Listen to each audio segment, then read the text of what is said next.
कितने दिलों को तोड़ती है कमबख्त फरवरी, यूं ही नहीं किसी ने इसके दिन घटाए हैं।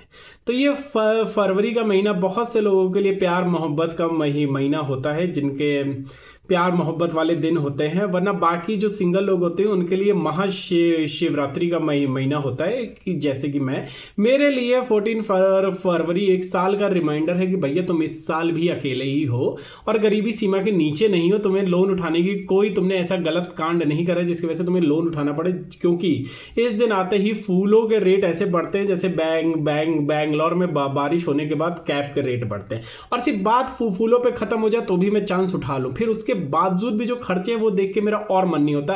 और इस साल क्या मैं नेक्स्ट ईयर के लिए भी प्रेडिक्ट कर सकता हूं, मेरे इस साल के हालात देखे कि नेक्स्ट ईयर भी ऐसा कुछ होने वाला है नहीं। रही बात जैसे आजकल की जनरेशन के लिए सब कुछ बहुत सॉर्टेड, उन्हें पता है कि वो किस किस के साथ रिलेशनशिप में है, किस किस के साथ वो सिचुएशनशिप में, किस किस के साथ वो लोग कैजुअलशिप में है। तो उनको पता है कि उनकी डेट कौन है और कहाँ उनको वैलेंटाइंस डे किसके साथ तो होना है।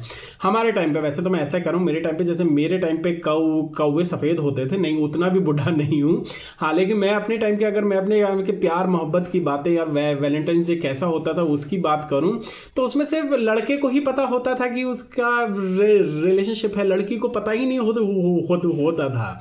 वो लड़का ही और सारे अपने दोस्तों कह रहा है वो तेरी भाभी है और तेरे भाई की सेटिंग है। और उनको भी 6 महीने बाद या 4 महीने बाद या साल भर बाद 14 फैब में उनके गिफ्ट एक्सेप्ट हो जाने के बाद पता लगता था कि हाँ कंफर्मेशन आ गया है। वैसे तो बहुत ही कम होता था, 100 में से एक लड़के का गिफ्ट सेलेक्ट होता था। लोग कोचिंग सेंटर के बाहर यूनिवर्सिटी के बाहर फूल और एक कार्ड एकदम फूल ऐसे खोलो तो ऐसे फूल का गुच्छा बाहर निकल जाए, म्यूजिक बजता था। तो ऐसे ऐसे कार्ड आते थे बहुत ही फनी टाइप के, और उसमें लोग पूरे लड़का अपने दिल की सारी बात लिख देता था। लिखवाया उससे जाता था जिसकी राइटिंग अच्छी हो, जिसे शेर व शायरी का शौक हो, और भिजवाया उससे जाता था जिसके लड़की पीटे ना। अधिकतर तो लोग मैसेंजर के थ्रू ही भेजवाते थे। जैसे मुझे एज ए मैसेंजर भेजा जाता था कि भाई तू नहीं पीटेगा, तो मैं अधिकतर लोगों का तो गिफ्ट एक्सेप्ट नहीं होता था। जिन लोगों का गिफ्ट एक्सेप्ट नहीं होता था वो लोग फिर 2-3 महीने डिप्रेशन में सैड सॉन्ग के लिए चले जाते थे, और फिर उनका वही हाल होता था मुन्ना भाई जैसे। और मोहल्ले में फिर ऐश्वर्या आई, उनका वो हाल होता था। जिसका गिफ्ट एक्सेप्ट हो जाता था उसके लिए वो बोतल खोल के सारे दोस्तों को पार्टी देता था, जिसका नहीं होता था दोस्त लोग बोतल खोल के उसको पार्टी देते थे कि हाँ भाई को थोड़ा सा दिलासा दे दें।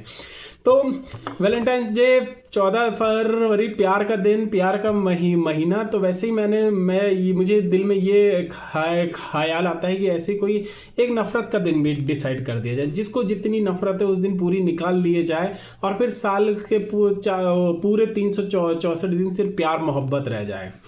पूरा साल ही वैलेंटाइंस डे हो जाए और एक दिन के लिए नफ़रत पूरे दिल से आप सब लोग निकाल दें। Happy Valentine's day.